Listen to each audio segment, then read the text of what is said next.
Hi, we're here with Dr. Laura Pressley, candidate for Austin City Council District 4. Thank you for being here, Laura. Thank you. Thanks for having me. Thank you for doing this. Absolutely. Well, please tell us how you distinguish yourself from the other candidates in your race, and particularly how you want to provide leadership on the environment. That's a great question. My background is chemistry and physics, and I came to Austin 26 years ago as a single mom and went and got my graduate degree in physical chemistry. And one of the things that chemistry provides is that you really understand the contamination issues, you understand the chemistry, you understand the physics of solar, you understand all kinds of contamination issues with nuclear energy, etc. And that's the distinguishing factor between me and the other candidates. I'm the only one with a really technical degree that understands those issues. So that's a big distinction. Okay.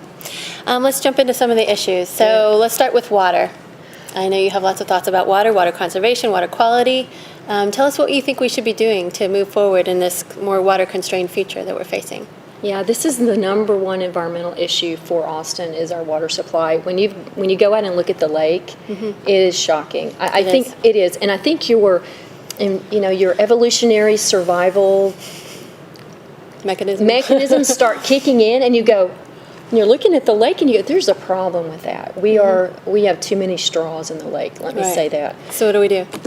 There's two ways to handle it. One is on the demand side and one is on the use side. So I want to talk a little bit about the demand side.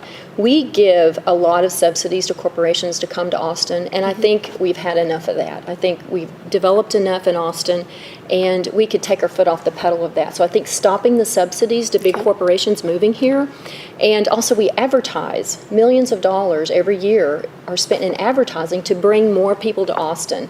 And I think we can probably pull back on that a little bit also. So that's the demand side, that why continue to invite more and more people and incentivize it when we just don't have the resources? We are in big trouble. So that's number one. You've got to handle the demand side.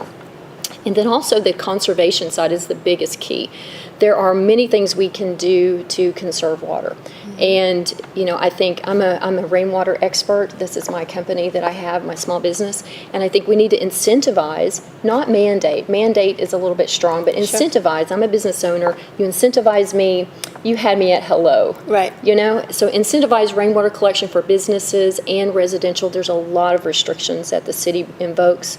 We put rainwater collection on our house, and it was fighting like you couldn't imagine. Right. We couldn't even irrigate because there were pump issues and easy things to solve, and it was just a big roadblock, and we gave up on it. And that's my experience. So rainwater, limiting the developers, how they set up their landscaping, I think is a huge thing. So those two whole things. subdivisions or New subdivisions and commercial, there should be some sort of, incentive for conserving, using the landscaping that's not exactly your St. Augustine grass. Right. So for new things going forward, I think that is a huge piece. And the other third piece is dealing with the infrastructure leaks. There's 8% of our water each year leaks under the city, and it's shocking. So I have talked to the water department. I'm an engineer, and I said, we really just need to prioritize those leaks and go down one by one, and we need to have a report to city council, I would say on a monthly basis, of what's going on with that. Okay. That's what I would do.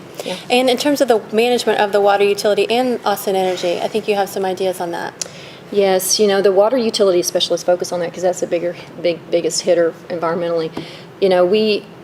We don't get revenue unless we sell water. There's a problem with that, especially asking more people to come here, and we have to have. So what do we shift? To have water. So we shift the business model from a revenue-based water to more conservation, and I think we're going down that path. There's a lot more we could do from that standpoint. With regard to Austin Energy, the biggest challenge I think we have, we want to be a green city, we want to have the renewables, but we have a roadblock, and it's cost. District 4 is one of the most economically challenged districts. Now, we cannot invoke and pursue a lot of renewables if we don't know how to cut the cost of the utility. Does that make sense? So you don't want to crater District 1, 2, 3, and 4 financially or economically. And my background is engineering, and I've worked in semiconductor industry, and we use a lot of lean business practices. Right. And I've talked to Larry Weiss about this. He would implement lean business practices, which is it's kind of a culture of cost savings and reduction. It's phenomenal. All the corporations in this town do this, Right. with their hands tied behind their back, I might add. Right. And it's a very well-known thing that engineering organizations can implement, the water Right. utility and Austin Energy, and he's willing to do it if the council will set the policy to do it, and I will do that. Okay, let's. That's a big distinction between me and the other candidates. They have no idea how to do that. Okay. That's my background. You're interested in a local air quality ordinance. Yes. So, Yes. is that your? That's my chemistry background. Okay. Okay. That really comes from my chemistry background. Back when I was a grad student, I used to teach some science classes, demonstrations at Zavala Elementary. And Zavala Elementary is next to Pure Castings. Pure Castings has been in East Austin, Right. gosh, for decades, and they are just emitting toxic metallics in the Right. air, vapors.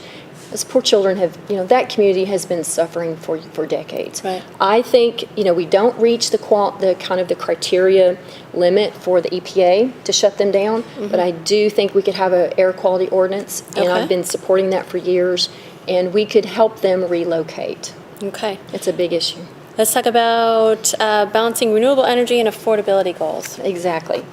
So that's what I was saying with Austin Energy. I think what you have to do, we can't go so far as to crater the economic Okay. stability. Okay, let's shift to zero Yeah, waste then. We haven't let's do touched on that yet. Okay. So zero waste, great goals, and I think, I'm a member of the Austin Independent Business Alliance, and they have really pressed the council to provide recycling for businesses. That is something that's very, very recent for apartments and businesses. And I was a big supporter of that a couple of years ago when that got pressed. And I think the council just waited way too long to do it. Yeah. It was so frustrating from that standpoint, because businesses create a lot of waste, a lot of food issues. I know the composting, and also know that the city really doesn't resource the department that is to help businesses realize that they're out of compliance. Right. And I have a friend who's started a business trying to help these businesses learn about how to be compliant, what they can do, what their resources are, what their rights are. Right. The city just doesn't provide enough for businesses. I think they produce a lot of waste. Okay, as a final question, if you could accomplish one thing in office that had to do with the environment and you knew you couldn't fail, what would it be? It would get us out of the South Texas nuclear plant. Oh, okay. That's a big one. I'm very, being a chemist and a physicist, I understand the details of the danger that nuclear energy causes, and it's very scary to me. The South Texas nuclear plant is the same design as the Fukushima plant in Japan, so I think we're at big risk. I am really not ever supporting of nuclear energy since I was a child. Right. So that would be, to me, the biggest thing we could do. Yeah. All right. Thank you so much. Thanks for being here. Great questions. Great All right. questions. Thank you.